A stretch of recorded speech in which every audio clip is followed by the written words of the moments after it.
The primary function of an answer is to fill the gap of the question. And when you do so, you provide influence. And the idea of answering style is know your own style, deliver on what you're good at, but more importantly, know the style of others. You have a better conversation when people are locked in on what you're talking about. Hi, I'm Karen Gilhooly, host of Make Minutes Matter podcast. And today I've got the wonderful pleasure of meeting with someone very dear to me, my business partner, Dr. Brian Glibkowski, the founder of a new communication framework called Answer Intelligence, or AQ for short. Today we're going to talk a little bit about the AQ framework, but we're also going to be talking about Brian's experiences in coming to find these different theories and how appropriate they are in the workplace. So welcome, Brian. Karen, thank you for having me. You're welcome. It's wonderful to have you here. So many people don't know about Answer Intelligence, although we are in the process of changing that. So maybe you could talk a little bit about what it is, and then from there, we'll talk a little bit about how it came to be, which is a pretty fascinating story. Sure. So Answer Intelligence is the ability to provide elevated answers to important questions. So that sounds pretty vanilla, but it's actually a pretty important topic and focuses on something that's underappreciated. That's the answer side of the equation. Mm-hmm. So I can tell you a little bit more. If we think about questions, we know a lot about questions. So if I was going to ask you, Karen, rhetorical question, you know the answer. How many question types are there? 5 W's and an H. 5 W's and H, maybe open and close. And Provocative. Provocative. You have several Yeah. ways to respond to that. But if I asked you or anyone else, how many answer types are there? You get a blank stare. Yeah. And that was really the intellectual issue I wanted to solve, was to understand how many types of answers are there. And I did research on this and uncovered a framework that we now call Answer Intelligence. And it's turned out to be a pretty important framework that allows us to connect these questions to answers. It's an interesting proposition to recognize that the world is oriented around these questions and that the answer side is really underrated, undervalued, underexplored for that matter. But yet when we look at what happens in that appropriate question and answer exchange, it's almost miraculous. So you've done a lot of public speaking on this, and one of the speeches that you gave was the TEDx talk at, where was it, Atlanta? Georgia Tech. Okay, Georgia Tech. And in that exchange, you mentioned towards the end about the interaction between students and teachers and where the learning occurs. So maybe you could talk a little bit about that, because I found it fascinating. To set this up, we can think about the primary function of a question and answer. The primary function of a question is curiosity. We ask about things we're interested in. We ask about things we don't know. Mm-hmm. The primary function of an answer is to fill the gap of the question. And when you do so, you provide influence. Yeah. So now if you think about it in an educational setting, you might think, and historically speaking, when a child first enters school, they ask all the questions. Yes. But it's a steady decline in asking questions over time. The teachers start asking more questions.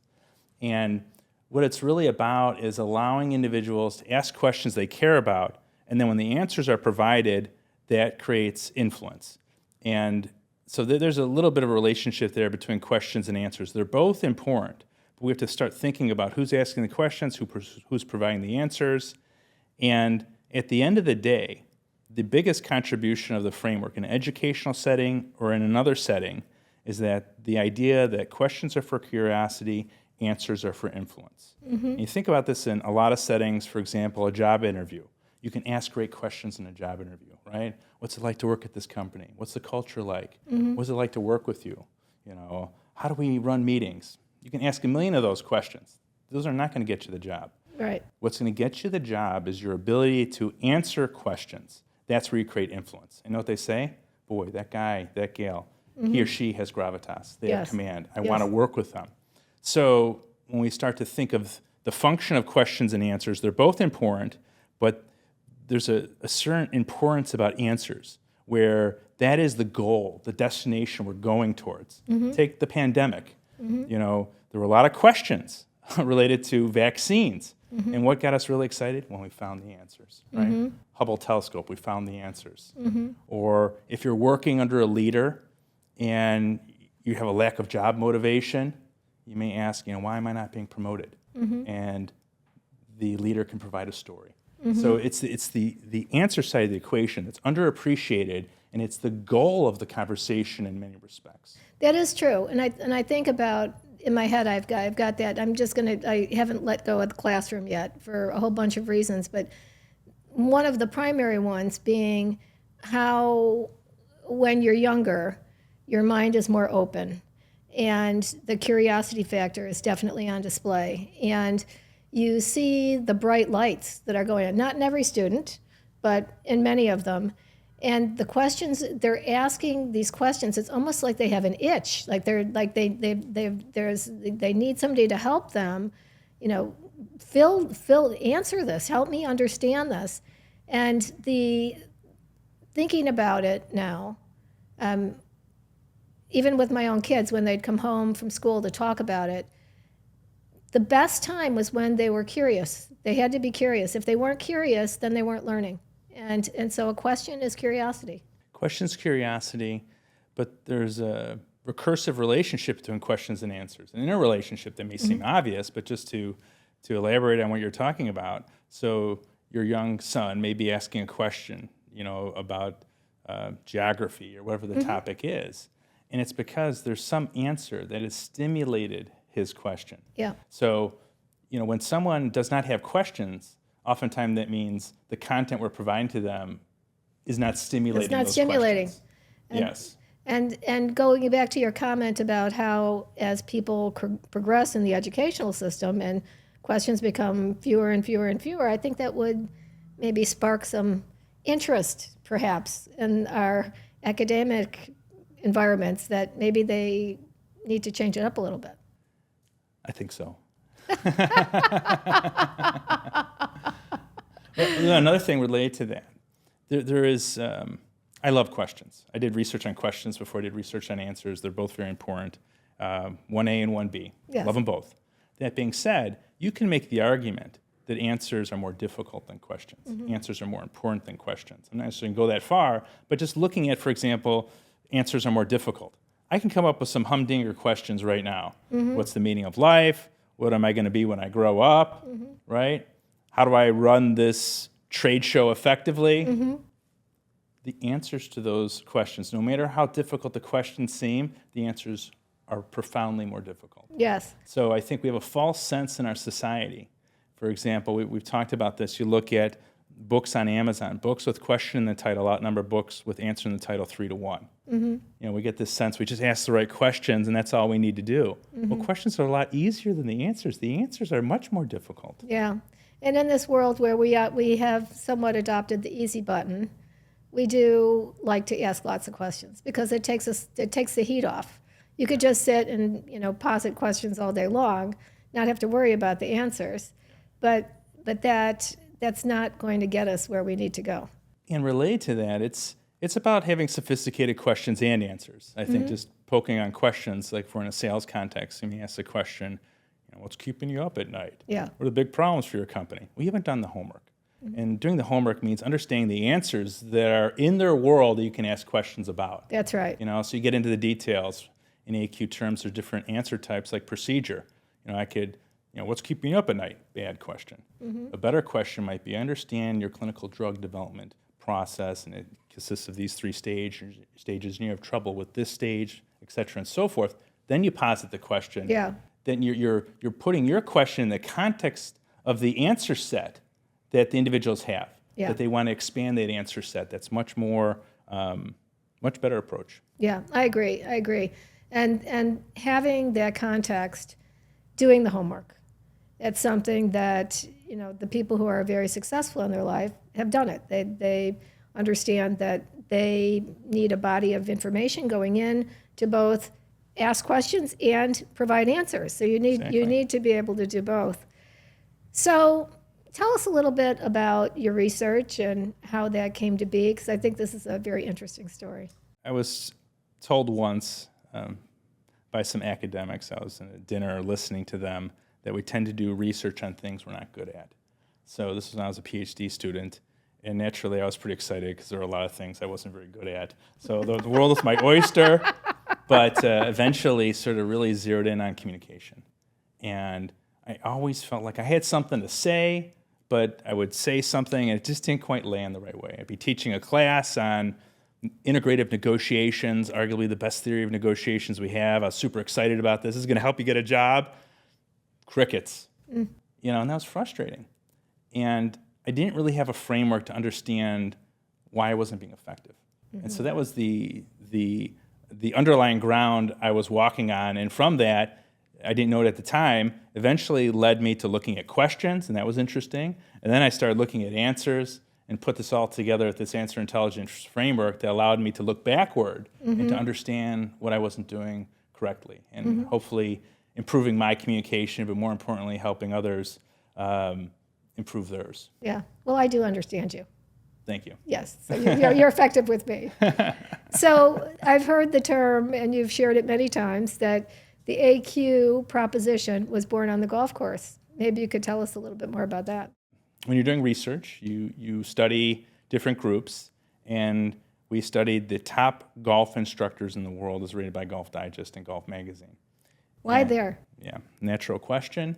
There are really two reasons. First, whenever you're studying something, it's good to study experts. So these individuals were in the Golf Digest, Golf Magazine top 100, top 50 list. There's over 25,000 golf instructors in the U.S. alone. So they're in the upper half of the 99th percentile.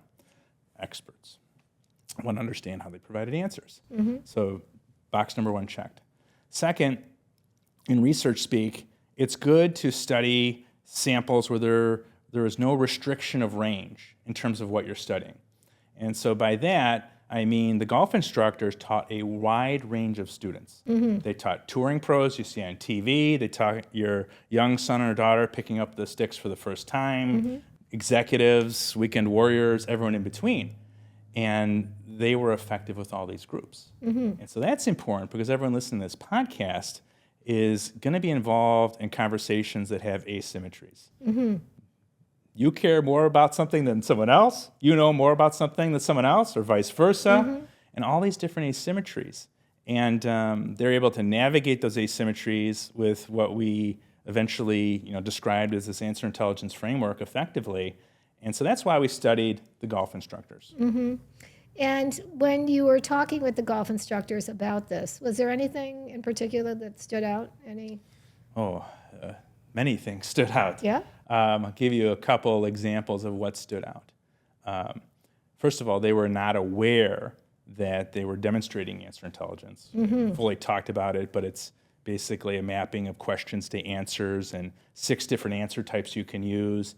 They weren't aware of it at the time, but when we showed it to them, they said, that makes sense. Yeah. So I think there's a lot of great communicators out there that are demonstrating aspects of AQ, but they don't know they're doing it. But when you do know, you can be even more intentional.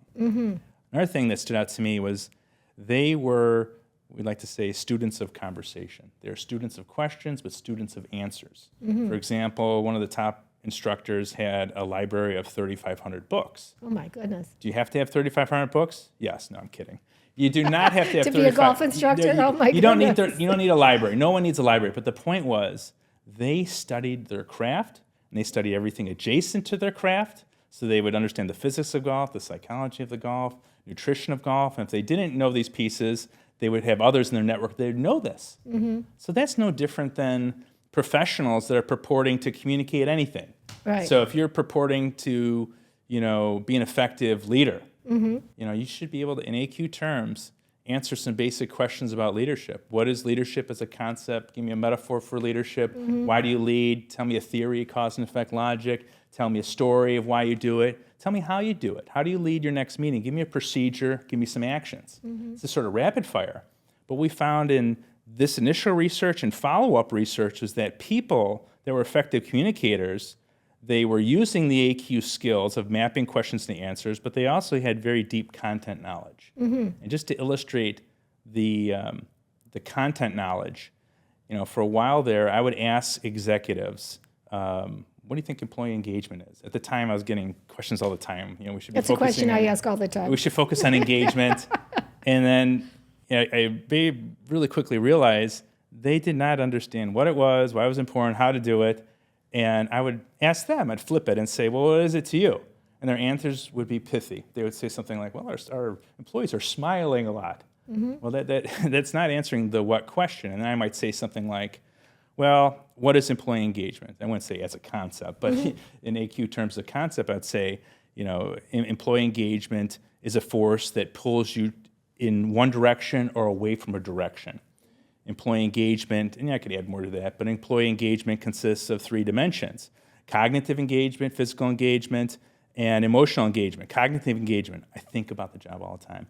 Physical engagement, I stay until the job is done. I have the energy to do things until the job is done. Emotional engagement, when the company does well, I'm excited. When it does poorly, I feel down. And I would give some answer like that with a little bit of, bravado behind it and gumption, and say, yeah, that's it. And I would say to them sometimes not, well, you didn't say that.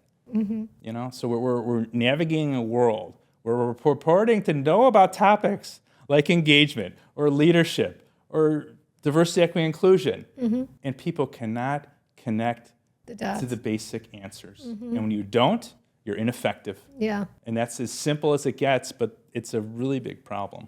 So 2 points. So this whole idea of having the body of knowledge to be able to draw from, I think that's really important and worth it, especially on things that are important to you, to be able to go up and down and across, to be able to navigate those types of discussions. But then secondly, something that you just brought up, and we'll talk about the framework in a minute, but this whole idea of making sure you're on the same page. So when I first met you, that was one of the most profound aha moments for me, was to recognize that even though I was always taught that the why question was the most important out of that whole answer, those whole question key. And so why?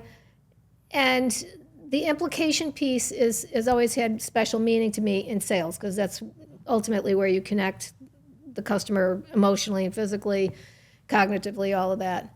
So you said, but it's not the most important. And I was shocked, actually, when you told me that. It's like, well, what is it? And you said it's the what question. It's the what. And the way you explained it to me was really pretty eye-opening. So I'm going to do it. I'm going to do you. Do it. Okay. So what you said was, Karen, you could start with why, and that is not wrong, but they're just better ways to do it. So good one on that one. So they're very good. Yeah. You said, if you're not on the same page, you're going to be whying, you're going to be debating that until the cows come home.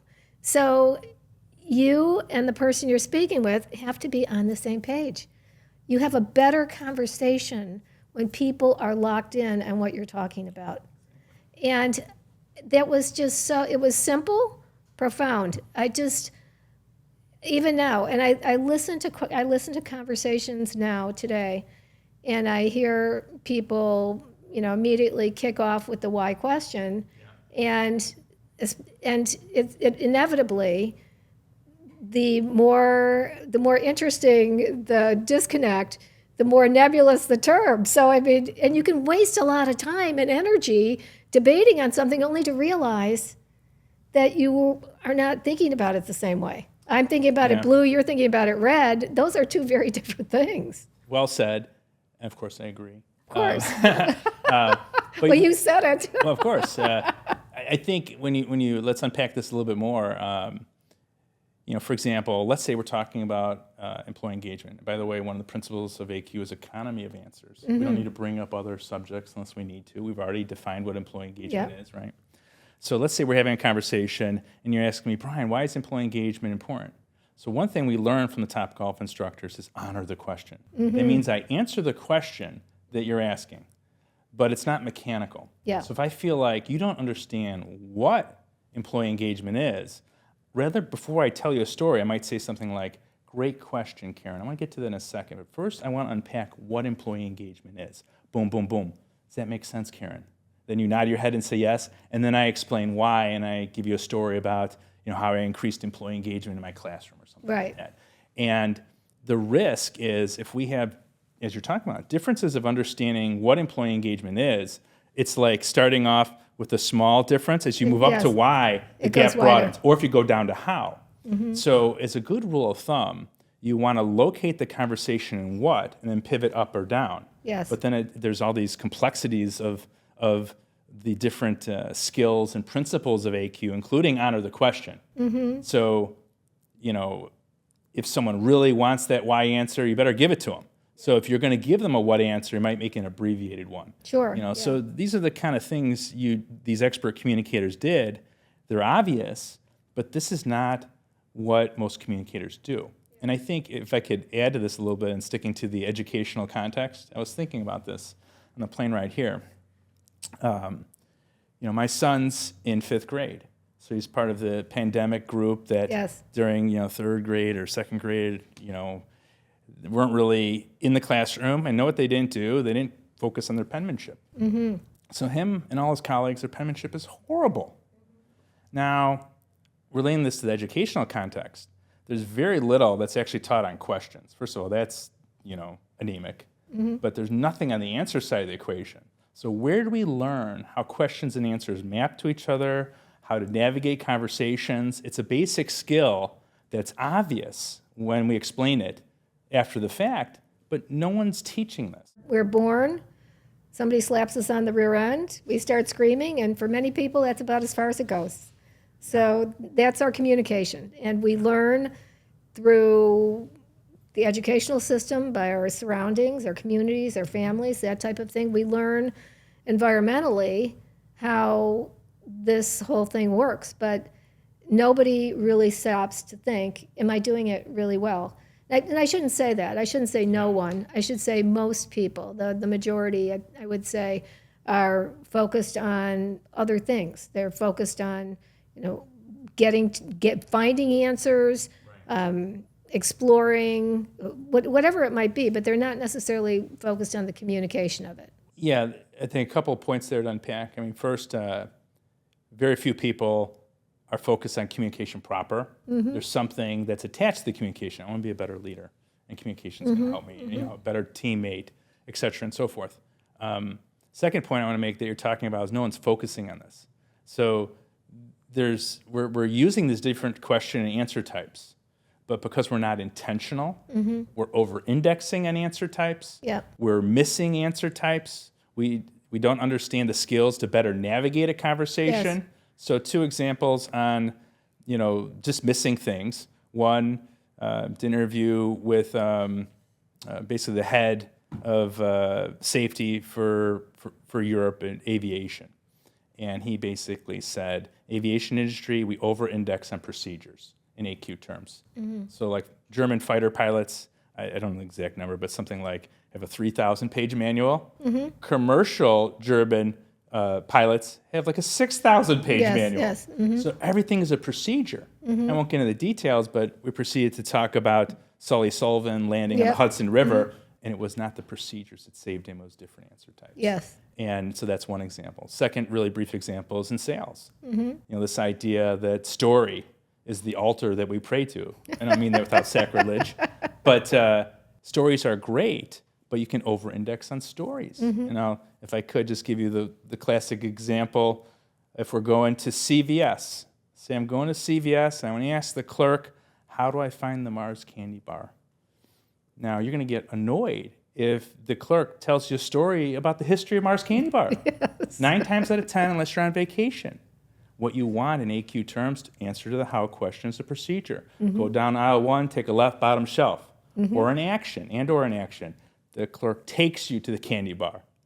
It's so simple, but yet trained sales professionals, they just go back to the story well over and over again when it's inappropriate. Right, because they're taught that they need to emotionally connect with their client. And that is true. You do have to emotionally connect, but there's a wider range of ways to do that. And now that I've studied your philosophy and have become engaged with it, I can honestly say that it is a better conversation when you're using all the different answer types.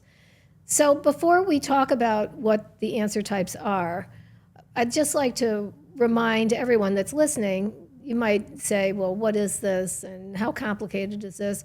The reality is that of the answer types, we are probably using some of them today. I mean, in order to have a conversation, you'd have to use an answer type. The issue, as you just said, this over-indexing, this idea is that you have a place where you go to. You're the place that makes you feel most comfortable, especially when the stress goes up. That's the place that you're going to go. So as you know, my favorite place to go is to a story. Maybe I might go to a metaphor. I'm very good at those. I live very comfortable over there.